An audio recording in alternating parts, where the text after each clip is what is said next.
Саламатсыңдар ма балалар? Бүгін біздің екінші әңгімеміз жүйрік есек.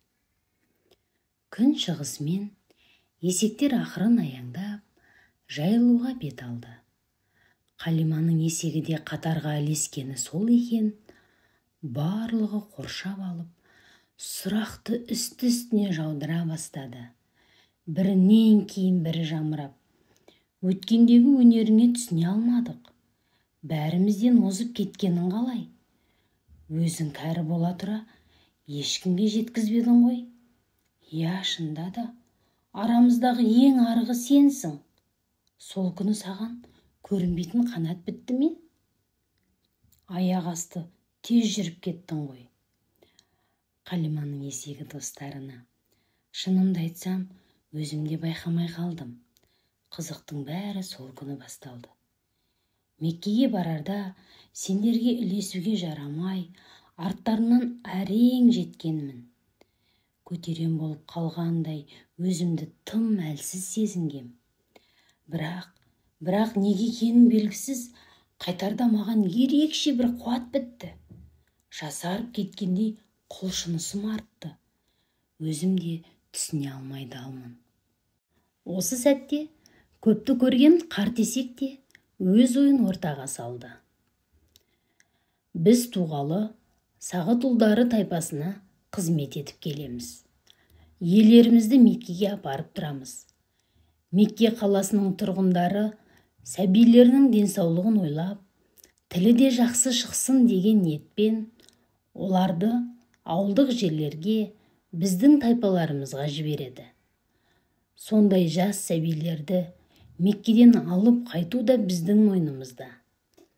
Қаншама жыл бойы осындай істердің бас қасында жүрсем де, дәл қазіргідей оқиғаға бұрын соңды куә болған емеспін.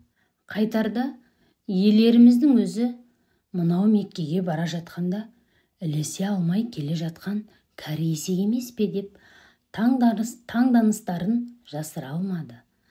Басыңнан өткен оқиғаны бізге бастан аяқ айтып берші. Қалиманың есегі өзінің басынан кешкен оқиғасын айта бастады. Білесіңдер, менің ием Халима мен күйеуі кедей жандар. Жолда екеуі маған кезектесе мінді. Мен өте кәрі әрі әлсіз болғандықтан Меккеге бәрінен кейін жеттім. Біз барғанға дейін сәбилерді сүт аналар өздеріне алып кетіпті. Ием Қалиманың көңілі жабырқап, Мекке көшелерін аралай әбден шаршады.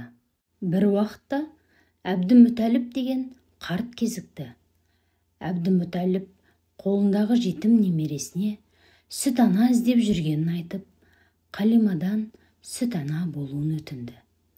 Қалима ол кісінің ұсынысын қабылдап, жүзі айдай толықсыған сәбиді құшағына алғанда, дереу көңілденіп сала берді. Сірә сәбиді бір көргеннен-ақ жақсы көріп қалдау деймін. Сөйтіп, сәбиді құшағына алып, маған мінді. Міне, бар қызық осы кезде басталды. Неге екенін өзім де білмеймін. Бірден жасарып кеттім. Аяқ қолыма күш бітті. Сөйттім де бәріңді шаң қақтырып, оздым да кеттім. Қара есек түсінген сыңай танытып, басын изеді. Не де болса, бұл үстіңе мінген сәбидің өте құтты, әрі қасиеттілігінде болса керек. Я, дұрыс айтасың. Мен де тура солай ойлаймын. Қарасаңдаршы, біздің елеріміздің қойлары аштықтан көтерем болып әрең жүргенде, Қалиманың қойлары келі, әрі сүтті де көп береді. Сол кезде басқа бір есек: елеріміз баланың қадамы құт екенін түсіне алмадау деймін. Өткенде иемнің өз қойшыларына: неге қойларыңды Қалима жайған жерге дұрыстап жаймайсыңдар деп ұрсып жатқан естіп қалдым. Ал қойшылар болса, мұның жайылымға қатысы жоқтығын түсіндіре алмай әлек. Қалиманың есегі басын изеп: «Я, білемін. Бір күні қойшылар келіп, ем Қалимадан бұл істің сырын сұраған. Қалима сонда: бұған шөптің де, жайылымның да қатысы жоқ. Бұл жаратушының ғажап сыры деп істің мән жайын түсіндірді». Сол кезде қара есек: «Түсінікті. Біздің елеріміз бай отбасының балаларына таласып, жетім ғой деп оған көңіл аудармап еді. Мүмкін жаратушымыз Қалимадан басқаларын осылай жазалап жатқан шығар. Айтарым, Қалима бағып жатқан сәби тегін емес секілді».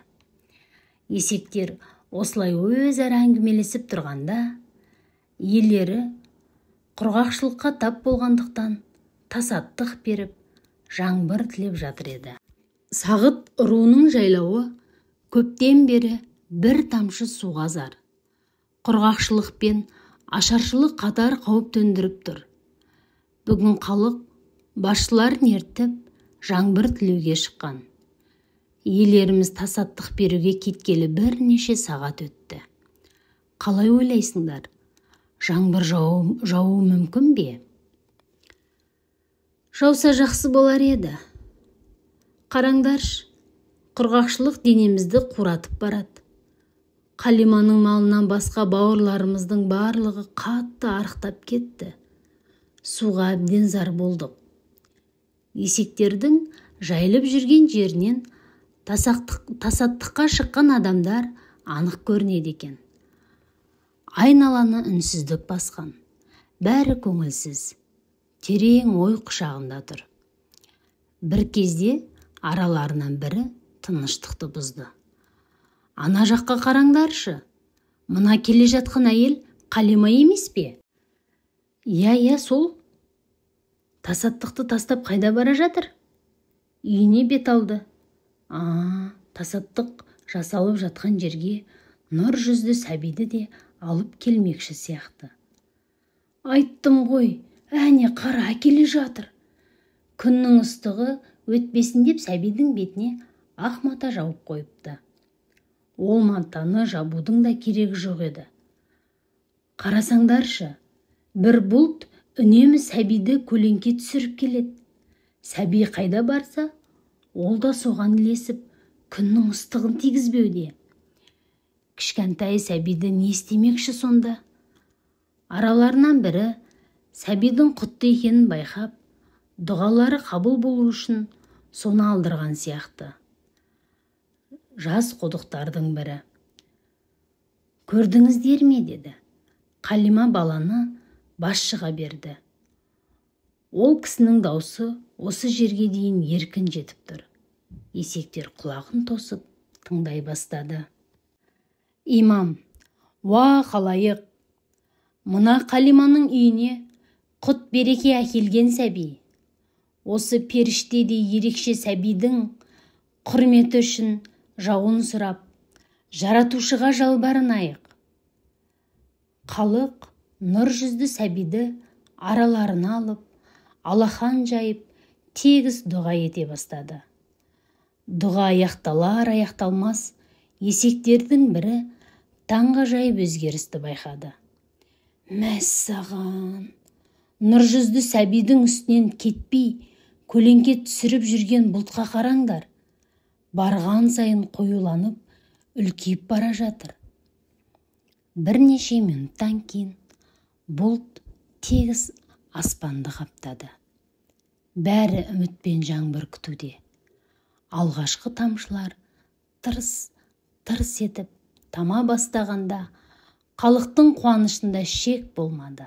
«Жаңбыр, жаңбыр, алақай, жаңбыр жауып жатыр».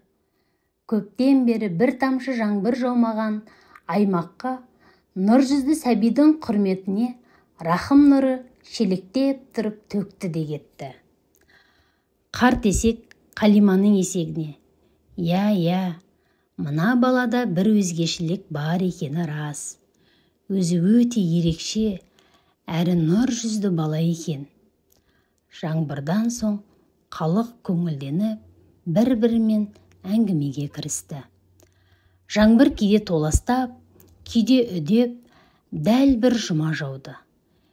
Жер суға қанып, табиғатқа қайтадан жан бітті. Егін бітік шығып, шөп көп өсіп, айналаға ерекше көрік берді. Болашақ адамзаттың пайғамбары Мұхаммед саллаллаху алейхи уассалам 5 жасқа дейін Қалиманың қолында өсті. Ол бар кезде Қалиманың отбасы, сондай-ақ сол тайпаның халқы құт берекеге, молшылыққа кенелді. Сүйікті пайғамбарымыз Мұхаммед саллаллаху алейхи уассалам бала кезінен әділ, тәрбиелі, салмақты болып өсті. Өз қатарлы бала біткеннің бәрі онымен достасуға құмартатын. Біраз өскенде Қалиманың баласы Абдулламен бірге қозыда бақты. Қалиманың күйеуі де бұл баланы қатты жақсы көрді. Қоштасу қиын соқса да, 5 жасқа аяқ басқанда, оны Меккеге алып барып, анасы Аминаның өзіне табыстады.